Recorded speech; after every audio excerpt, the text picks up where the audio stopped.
What impressed you the most all round today?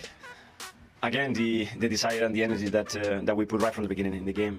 We're really determined and focused. Left Thursday in the past and really determined to come play well and win the game. Obviously the situation with the manager on Thursday, so it's been a quick turnaround. So yeah, listen, they just need to believe in themselves. This is probably it's probably a time where we just have to get together and regroup and see what happens going forward. But certainly, whatever does happen, this group is more than enough. Now for you, it's been a crazy 3 or 4 days. What happens next? Have you spoken to the chairman or? Not really.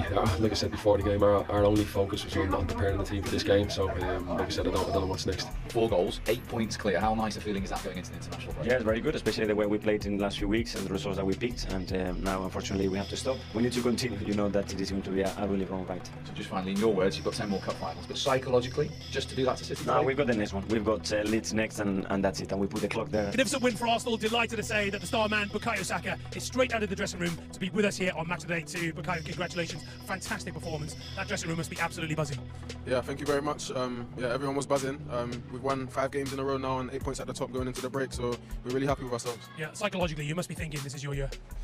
Well, you know, we just have to try and focus because, of course, there's a lot of noise externally talking about who's going to win the league, and it can get to our heads. But for us, it's just game by game. We're out of every competition now. Just the Premier League we can focus on, and we've got 10 finals to go. You look like you're loving your football, Bukayo. Yeah, of course. I love playing for Arsenal. I love playing at the stadium. It's my favourite stadium. So, yeah, only the people that have put the shirt on and played in front of these fans will understand what that means. We've got one here. Yeah. Bukayo, just watching you play is a real joy in the stand. Your form at the moment is absolutely outstanding. 10 games to go, 8 points in front. At the beginning of the season, if you'd have been told that you'd be in this situation, you wouldn't have believed it. So how do you go forward now? And by the way, don't get injured playing for England. I'll get on the phone to Gareth. We're actually going to play. But how do you, when you come back, Leeds is the next one, just focus on trying to win it and put Man City out of your minds? Well, like you said, first we've got international duty to focus on. 2 important games, a lot of us, and then yeah, we want to come back here fit and not injured, like you said, and yeah, ready to go again.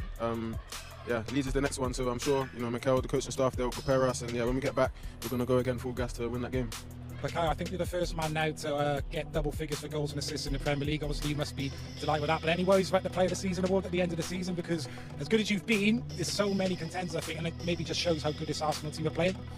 Well, yeah, of course, there's a lot of top players in the Premier League. That's why it's one of the top leagues in the world.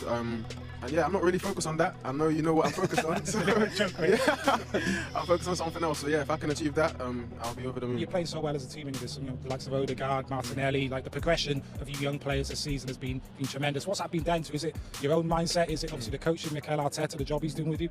I think, yeah, you have to obviously give a lot of credit to Mikel, the coaching staff. You know, the detail they've given us to help us improve every day on the pitch is immense, and you can see each season by season by season we're all progressing, all of us improving, and yeah, we're young and hungry, and we want to achieve big things. I think you're loving it, aren't you, right now? Huh? I am loving it, yeah, I am. That's what you've got to do. Just no fear. Just play the way you're playing right now. Just keep it going to the end of the season. In fact, Bukayo, we've got the goals here as well, and Martin and I were watching the game. Our right back, giving a quality pass. You know, that's what I'm saying. We have quality players all over the pitch, and yeah, it was just up to me to put in a far corner. Yeah. So. What about that relationship you built up with Ben White? Yeah. Me and him have played a lot this season together, so we're building an incredible partnership, and yeah, you can see it on the pitch. That's a great finish. That's a delightful ball. You've come in a long way off the line there, haven't you, as well? Yeah. Is that the message, to go a little bit more centrally when the ball was on the other side? No, not really. Away, but anyway. No, it's just more the feeling, you know, when you arrive in the box, you know, where you think the ball's going to land, and here I was in the right position. So instinct, yeah. And Martin and I, when we were watching the game, Martin was urging caution. I was saying, look, when I look at you and the squad you've got, you should go to Manchester City, you should go to Liverpool with great belief. Martin thinks that I'm getting too ahead of the game, but you must be going to those grounds thinking we can win here. Tell us what you think. Well, I think there's a lot of tough games coming up. Certainly away from home from Arsenal, you're going to probably have to win at Anfield. Away at Newcastle, you might have to win. Still at City, the game is obviously very important to you. So there's a lot of football. But you don't fear them, do you, Bukayo? We don't fear anyone. I think you can see the way we play, and even when they came here, the way we played against them. So yeah, we don't fear anyone. We'll be ready when it's a beautiful attitude. It's just what I want to hear. There you go. Bukayo, listen, it's really good to see you. Thank you very much indeed. It's a joy to watch you today. Good luck for the rest of the season, and good luck to Mikel and the rest of the boys. Thank you very much. Congratulations. Thank you very much indeed. Thank you. Good to see you. Thank you. In fact, we're going to start our analysis now as Bukayo leaves us, Martin. I think you're going to start off with Gabriel Martinelli, aren't you? Yes, I am, Jason. I thought he was outstanding today. Certainly in that first half. Missed a really important penalty, and of course they went out of the Europa League in midweek. Didn't let it show at all today. Real driving force. The way he started the match. He's full of energy, and he takes the game to his opponent whenever he can. He's quick, he's rapid. He plants himself on that left-hand side. He likes to drive at defenders whenever he can. Always probing, always make the difference, getting in behind their opponents. And they just look for him at every opportunity. And I thought today he was played with the determination, when he receives the ball, and he'll defend as well for the team. He'll drop back in and do that little bit of work that's required, but he's always trying to affect the game on the move, coming inside. This is really impressive for me. He gets back early here into position. This was something that he didn't really do when he first came over from Brazil to play here, and he just goes from strength to strength. Of course, the goal that he gets the ball here, the way he receives the ball, takes it out of his feet and puts it, trusts that so-called weaker foot of his and plants it. I don't think there's a defender on the planet who can deal with that because of the pace. Really good first touch, second touch into his path, and then he gets the all-important goal. Such quick feet, Danny.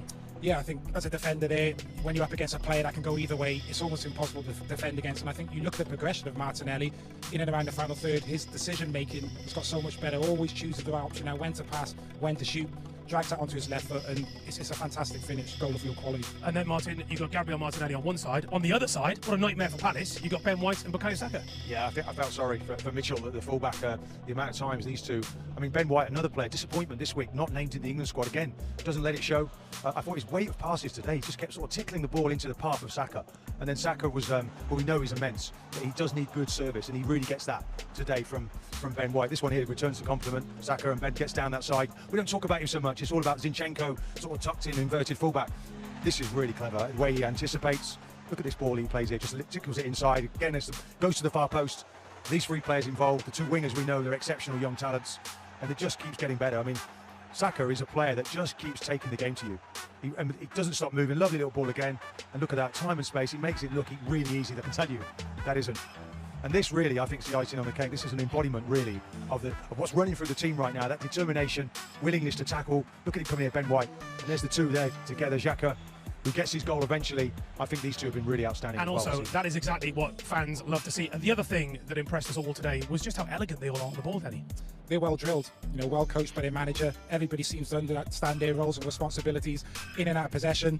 And they've just been sensational to watch this season. For me, have played the best football in the Premier League, but it's just a nice balance to them. Great going forward, but work so hard at possession, defensively solid. There's just no weak areas in this Arsenal team now. And as we saw at the end there, Ben White, the team spirit, the team chemistry that's flowed for this Arsenal team in a minute, they're just a different animal they really are. I want to talk about Palace because obviously you know the club very well, having played for Crystal Palace, and your old mate Patrick Vieira sacked on Friday. Your reaction first, Martin? Well, I was at the club just two weeks ago, and I thought there was a really good harmony, a real respect for the manager from some very talented young players. We saw that Elise out here. And if you look at their remaining fixtures after this one today, I think they're all teams that are just below them in the table, and it's really in Palace's own hands. And I think to disrupt that is dangerous, and now it's going to be a real battle for them to try and stay up. At the time we're recording this, no news of any appointment in the Palace hot seat. However, Roy Hodgson has been heavily linked. Danny, your reaction? Yeah, I think if Roy comes in, it is all about keeping Crystal Palace in the Premier League. You look at Crystal Palace over the last year or so with Patrick coming in. They've tried to freshen the squad up, bring in younger players, transition into a better style of football. It looked as if Patrick was doing a good job in that respect. If Roy comes in, you know, a different type of manager, then for me it's just all about keeping him in the Premier League. And where do kind of Palace go from there, I don't know. So it's a brave move, but a hierarchy, I think, to get rid of Patrick. Can Roy come in and do the job and keep Crystal Palace in the Premier League? He has that experience. Can they stay up, Danny? Will they stay up now? I think they can. Look, it's really tight at the bottom. I think you look at Palace defensively this season, they've been pretty good. It's been the other end where they've struggled. If a manager can come in and get the team scored a few more goals, then I think they'll be okay. Okay, Danny, he's just put you on the spot, so I'm going to put him on the spot. Can Arsenal win the league? Of course they can. Of course they can. I mean, they put themselves in an amazing position. But look at Haaland now, though, going through the gears, scoring all his goals. I just wonder if the fixture list gets in Man City's way in the end. And was it a blessing in midweek that they went out of the Europa League? Don't like to say that. Don't say it lightly, because you don't want to go out of any competition. But I think now Arsenal can see what they've got. 10 games to go. Let's see. Did you notice then when I asked him a question and he said, "Come on then, I'll go free then." He gave me the key eyes. It was a good job. He wanted it. Okay, we'll talk more in just a moment, but let's round up the weekend's Premier League. At the beginning, Zinchenko gave the ball to Saka. He was midfield, and then they switched. Then he became a left back, and then all of a sudden he went back to his position, natural position, Saka in midfield, and Zinchenko gave it the ball. So those two guys created, you know, in 3 passes, 3 different positions, the occasion to score. And poor reading again by the Crystal Palace, poor defending, no communications, no reading of the game. So it was easy for them, but you could see that what Arteta wants, you know, switching position all the time, trying to be able to play in different positions all the time. Yeah, we'll have another angle on that as well, Manish. But I just think these high wide players for Arsenal, we have touched on it before, but they give these players here this problem. Do they go here? Do they turn around and go in? And once we look at it quite slowly, it's that combination play, that nervousness, that they just unsettle defenders with the high positions, and then you've got players running in. And I really particularly like this different angle, because this is where we can have a look at it more on the tactical angle. Let's just pick up a couple of players here. This is Xhaka, and this is Zinchenko coming into the picture. And I just like the way he almost fills Xhaka's position for him. We have a little bit of rotation, but just keep your eye on both of those players. Here comes Zinchenko into that position, and he actually goes in front of Xhaka, and all of a sudden you've got the left back in a forward position, and there's a rotation, exactly. And look at that rotation again, and all of a sudden this guy here, he's moved away from Martinelli. He thinks, uh-oh, he's the most dangerous position, but then he's almost looking at his partner Tompkins and thinking, right, I've got to get back out into my man here. Are you going to help me? But he's not, because he's picking up here, and just have a look at that confusion. Right back pops back out, Tompkins unsure, and all of a sudden he's got goal side of him and he can never recover from there. They only focus on the ball. They are not focused on the movement of the opponents, Crystal Palace defenders. And that was the case during the whole game, you know. They only focus on the ball.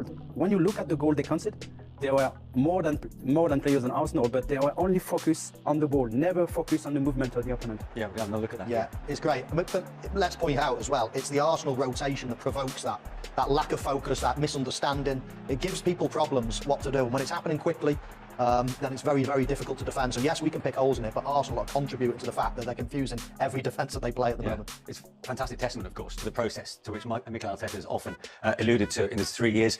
Let's have a look at 4-1. We've already had a glimpse of it. Bukayo Saka's second. It's the first time finish, really, to a player that really has got every bone in his arm, right?